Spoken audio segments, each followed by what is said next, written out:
গুজরাতের গান্ধীনগরে রাজ্যের প্রাক্তন মুখ্যমন্ত্রী বিজয় রূপানীর বাড়িতে এখন শোকের ছায়া।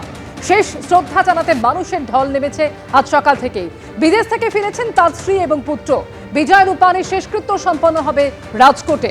এমনই জানাচ্ছেন আমাদের প্রতিনিধি অর্ণব মুখোপাধ্যায়।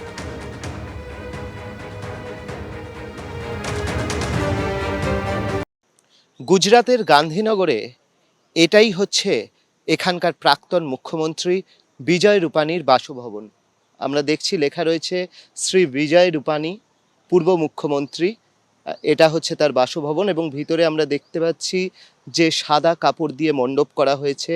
প্রচুর মানুষজন আসছেন, তারাও কিন্তু সাদা কাপড় পরেই আসছেন এই পরিবারের প্রতি শ্রদ্ধা জানাতে।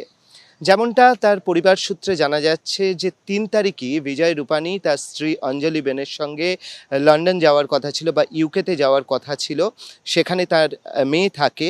কিন্তু যেহেতু তিনি পাঞ্জাবের দায়িত্বে রয়েছেন এবং পাঞ্জাবে যেহেতু একটা বাই ইলেকশন রয়েছে, সেই কারণে তার স্ত্রী ৩ তারিখ রওনা দিলেও তিনি যেতে পারেননি। তিনি এই অভিশপ্ত প্লেনে চড়েছিলেন এবং প্লেন দুর্ঘটনায় তার মৃত্যু হয়।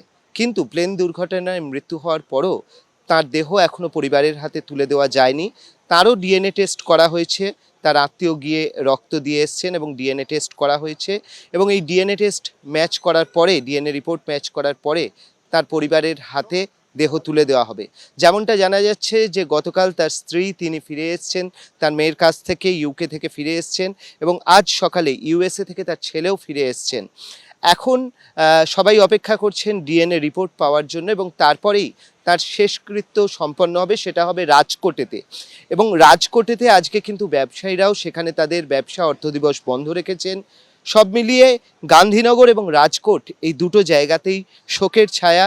তার কারণ বিজয় রূপানী এখানের গুজরাতের রাজনীতিতে একটা গুরুত্বপূর্ণ নাম, কিন্তু এই যে বিমান দুর্ঘটনা, সেই বিমান দুর্ঘটনায় তিনি প্রাণ হারিয়েছেন। আজ তাই এখানে শুধুই শোকের ছায়া। ক্যামেরায় উজ্জ্বল ঘোষের সঙ্গে অর্ণব মুখোপাধ্যায়, এবিপি আনন্দ, গান্ধীনগর।